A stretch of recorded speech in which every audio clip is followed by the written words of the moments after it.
Siapa di talian? Saya Muhammad Abdul Rahim. Encik Muhammad Abdul Rahim. Teruskan soalan untuk Ustaz. Saya beginilah. Ini kita tak lama lagi dah puasa. Ya. Dan banyak tak lama lagi kita nak berpuasa. Betul. Tak berapa hari lagi lah. Halo. Ya, teruskan tentang soalannya. Apa ni, kita tentang sembahyang tarawih ni. Ada orang buat 8, ada orang buat 20. Tetapi apa yang dianjurkan oleh Saidina Umar, bahawa kita ni sembahyang tarawih 20, tak kurang daripada 20. Tapi adakah sah orang sembahyang tarawih itu 8 rakaat? Baik, terima kasih tuan. Nantikan jawapannya di radio ya. Ya. Okay, Assalamualaikum. Salam. Kita kumpul soalan Ustaz daripada sahabat pendengar dia sambil Ustaz carikan jawapan. Dan di SMS juga anda boleh typekan IKIM jarak soalan anda antarkan ke 3911 kalau ada keraguan untuk dikongsikan.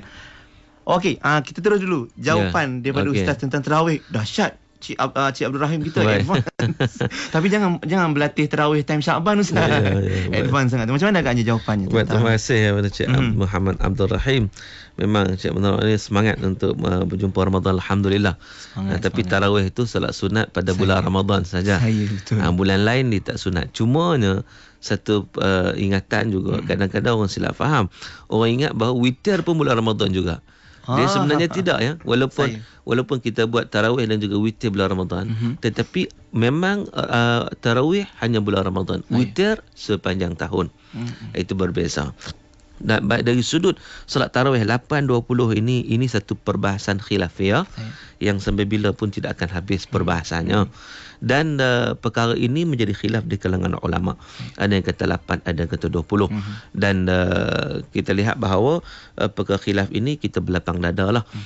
Dan solat sunat tarawih ini, berapa yang kita lakukan dengan penuh keikhlasan kepada Allah, kita akan memperoleh ganjaran di sisi Allah Ta'ala. Orang buat 20 pun dapat ganjaran, buat dengan elok, buat dengan tertib. Orang buat 8 pun dapat ganjaran, buat dengan elok, buat dengan tertib. Kan? Jadi tidak ada masalah berapa pun yang kita boleh buat. Hatta penduduk Madinah dia pernah buat sampai 36. Sebab apa dia buat 36? Sebab dia ada rasional dia. Ketika mana orang Mekah buat 20, setiap 4 mereka akan tawaf di Kaabah. Orang Madinah waktu itu mereka tidak ada Kaabah nak tawaf kan. Jadi oleh kerana ada 4 kali tawaf, maka kali satu tawaf 4 rakaat. Jadi 4 kali 4 16 campur 20 36. Itu dia. Jadi maknanya nak gantikan. Jadi sebenarnya perkara ini tidak ada apa-apa masalah. Solat tarawih ni termasuk solat kita waktu malam 2 rakaat, 4 rakaat dan sebagainya, tidak ada apa masalah untuk kita laksanakan. Yang penting kita buat dengan cantik, dengan penuh keikhlasan kepada Allah Ta'ala. Dan bagi saya tak perlu timbul lah soal 8-20 akhirnya berlaku perpecahan dalam kalangan masyarakat umat Islam. Rugi je. Buatlah setakat mana yang kita mampu. Tapi tahniah sebab roh tu, semangat tu dah ada dah. Ya, roh tu alhamdulillah. Mudah-mudahan dapat laksanakan dengan baik ya. Baik, semoga roh tu terus sampai bersemangat sampai bulan Ramadan nanti insya-Allah. Seorang lagi di talian insya-Allah. Assalamualaikum. Waalaikumsalam warahmatullahi wabarakatuh. Pian. Saya Puan Fatimah. Ya. Ya, teruskan Kak Fatimah soalannya. Ya, Assalamualaikum warahmatullahi wabarakatuh Ustaz. Waalaikumsalam warahmatullahi wabarakatuh. Silakan. Kak Rimah nak tanya, macam mana kita nak talbiyahkan anak-anak supaya mai bulan-bulan 3 sebelum masuk Ramadan ni nak menyeronokkan, nak mengembirakan bagi mereka faham Ustaz. Dan macam manakah keadaan, bukan Kak Rimah nak tunjuk dekat siapa, amal bulan Syaban ke bulan Ramadan ke, mereka macam tu ya, takut dia kalau buat puasa ke, buat sunat ke, buat apa ke, biasa saja tidak menokok, tidak ni tambah kurang, macam umur pun dah kurang, kerja pun banyak, tenaga pun tak ada. Macam mana Ustaz keadaan begini? Itu saja. Assalamualaikum warahmatullahi wabarakatuh. Waalaikumsalam warahmatullahi wabarakatuh Kak Fatimah. Dan Ustaz, kita bersama seorang lagi pemanggil talian insya-Allah untuk soalan. Assalamualaikum. Waalaikumsalam warahmatullahi wabarakatuh. Siapa di talian agaknya? Kak Wah daripada Kepala Batas. Ya Puan, Kak Wah ya? Kak Wah dari Kepala Batas. Teruskan soalannya. Apa khabar Ustaz? Ya, alhamdulillah. Silakan Kak Wah. Ni saya nak tanya dengan Ustaz macam Kak Wah bukan kerja Rajab Syaban tapi memang selalu ambil puasa sunat Senin Khamis Alhamdulillah. Tahniah. Lalu buat Senin Khamis tu je lah Ustaz. Jadi apa tu?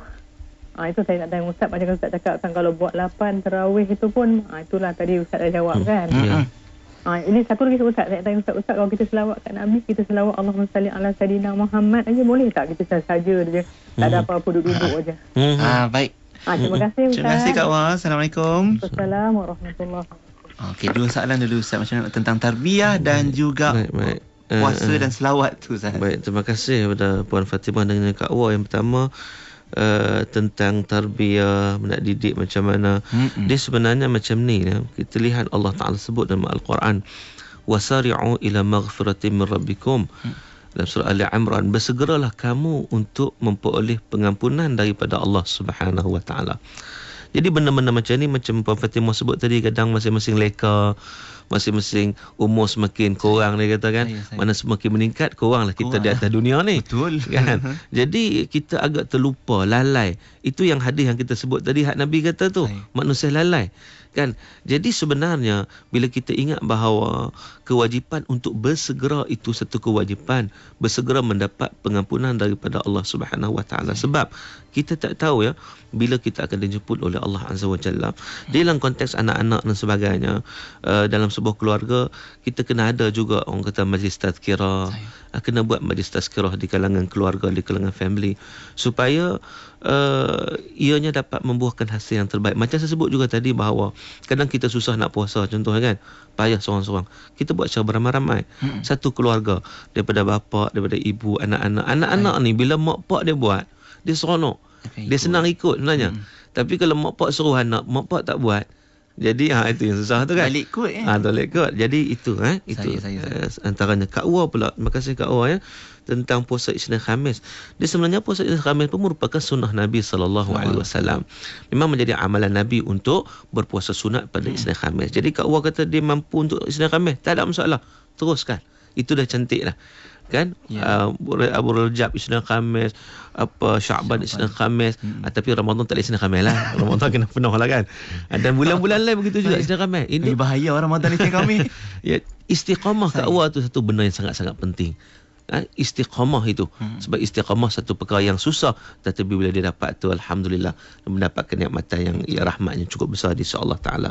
Satu lagi tentang selawat ni. Nak selawat kepada Nabi, cukup dah Allahumma salli ala Sayyidina Muhammad.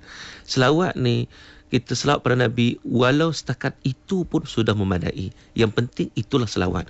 Allahumma salli ala Muhammad, itu sekurang-kurangnya. Allahumma salli ala Muhammad, atau Allahumma salli ala Sayyidina Muhammad. Bila kita selawat, kat awal kita duduk saja selawat, tak apa dah. Tak apa, bahkan dapat pahala. Nabi kata, man salla alayya marrah, sallallahu alaihi asyara, atau kama qala.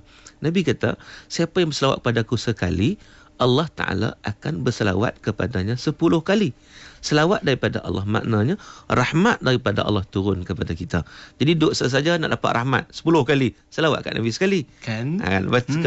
Kalau kita selawat 10 kali, dapat 100 rahmat daripada Allah Subhanahu Wa Ta'ala. Jadi tidak ada masalah. Perbanyakkan selawat. Bahkan ada di kalangan para ulama, mereka yang melazimkan selawat dalam kehidupan mereka. Zikir-zikir. Setiap pagi mereka akan istighfar 100 kali, la ilaha illallah 100 kali, selawat 100 kali. Mari petang pula istighfar 100 kali, la ilaha illallah 100 kali, selawat 100 kali. Itu nak melazimi diri supaya kita ingat Allah Ta'ala dan juga ingat Rasulullah sallallahu alaihi wasallam. Ada yang sampai merancang misalnya berapa banyak zikir-zikir dan selawat yang harus diamalkan. Lebih baik lagi insya-Allah, berseri-seri wajah dan muka insya-Allah dengan zikrullah. Ada satu soalan Ustaz tentang puasa di bulan Sya'ban ini.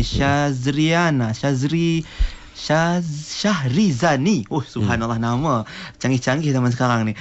Puasa sunat kalau nak dilakukan dalam bulan Sya'ban, niat puasa sunat biasa ataupun niat puasa Sya'ban? Mungkin Ustaz ada penjelasan tentang niat puasa ni. Baik, dia kadang-kadang satu perkara. Orang niat puasa ni dia terikat dengan nawaitu tu. Dia kena sebut lafaz itu. Macam kita malam puasa kan, nawaitu saumaradin an adai fardhu Ramadan. Ini macam mana nak niat ni? Sebenarnya itu hanya lafaz niat. Lafaz niat ni tak ada masalah. Nak lafaz pun tak apa, tak lafaz pun tak apa. Tetapi bila kita dalam bulan Sya'ban ni, kita ingat nak puasa itu, mestilah kita tahu puasa kita puasa apa. Puasa qada ke? Kalau puasa qada, kita kena tahulah dalam hati kita, aku nak puasa qada. Maka dia jadi qada. kan. Tapi kalau kita nak puasa sunat, maka dia jadi sunat Syaban ni. Jadi di situ penentuan itu dalam hati kita. Sebenarnya niat ni satu benda yang sangat-sangat mudah. Sangat-sangat mudah. Kerana apa? Apa yang kita rasa ataupun keazaman tekadlah hati kita, itulah adalah niat. Nak sebut nawa itu apa, itu taklah masalah. Tidak menjadi masalah. Itu tak jadi masalah. Kalau sebut silap pun tak apa. Kan? Yang lintasan hati itu Ustaz. Yang penting tekad kita tu, azam kita tu. Aku nak puasa. Nak puasa apa tentukan? Sunat ke? Puasa qada ke? Kalau puasa qada atau menazar ke? Kalau qada tentulah qada tu qada lah. Mana qada Ramadan ke apa kan? Terus. Kemudian kau nak ingatlah hati tu nak puasa nazar lah. Aku nak puasa sunat. Mula Syaban ni mana dapatlah pahala Syabannya itu. Jangan risau, tak payah duduk belik kitab ni. Tak puasa lagi ni, tapi sibuk belik kitab tak jumpa lafaz niatkan, lalukan di hati, insya-Allah beres. Okey, seorang lagi di talian insya-Allah sebelum kita berehat seketika. Assalamualaikum. Waalaikumsalam. Saya nak tanya. Siapa sekali lagi boleh saya tahu namanya di talian? Rohaizan. Puan Rohaizan. Teruskan soalan untuk Ustaz. Boleh kecampurkan puasa qada dengan puasa sunat Syaban? Saya baik Puan, tunggu jawapannya di radio ya. Assalamualaikum. Baik, Puan Rohaizan. Boleh tak Ustaz? Baik. Combine atau menggabungkan. Terima kasih. Biasanya orang tanya soalan ni masa apa? Masa puasa 6. Ingat tak? Puasa 6, 6 hari Syawal dengan qada Ramadan kan. Perkembangan baik lah ini Ustaz. Sebelum Ramadan lagi orang nak tanya. Boleh ke tak boleh? Dia sebenarnya dia ada pandangan daripada fuqaha. Dari sudut bila kita berpuasa qada, kita berpuasa wajib. Dan puasa wajib itu, sebab qada ni wajib ya. Kita puasa wajib itu pada hari-hari yang disunatkan, maka automatik kita akan memperoleh puasa sunat. Ini bagi qada yang wajib. Qada yang wajib. Tapi kita ingat Nabi SAW, Nabi qada yang sunat pun Nabi qada. Sebab itu bulan Syaban ni sebenarnya kadang-kadang Nabi ni melazimi puasa Isnin Khamis. Nabi melazimi puasa 3 hari setiap bulan. Dan kadang-kadang Nabi bermusafir yang Nabi tak puasa. Oleh ini demikian bila mari bulan Syaban, Nabi memperbanyakkan puasa sebab apa? Sebab ada setengah ulama menyatakan itu antaranya Nabi nak qada balik puasa-puasa yang Nabi melazimi puasa sunat. Nabi melazimi, Nabi tertinggal ataupun kerana urusan-urusan tertentu. Jadi qada juga Ustaz. Ya, ada qada juga. Tapi bagi kita ni, kita lihat qada ni yang wajib tu kita kena pastikan supaya kita selesai dan barulah diikuti dengan sunat. Dan insya-Allah macam pertanyaan Puan Rohaizan tadi, bila kita qada pada hari-hari yang disunatkan, insya-Allah kita juga akan memperoleh pahala sunat pada hari tersebut. InsyaAllah. Jadi jangan risau, teruskan beramal ibadah insyaAllah dengan yakin dan tenangnya. Dan Ustaz, kejap lagi tentang puasa, tentang qada puasa ni, kejap lagi kita ada soalan tentang qada yang tak terqada sejak akil balik. Sampai sekarang Ustaz. Kejap lagi sambil Ustaz fikirkan jawapannya dan teruskan kesetiaan anda bersama kami untuk topik Jumaat, menghitung rahmat dan kelebihan bulan Syaban. Terus setia bersama kami di IKIM FM.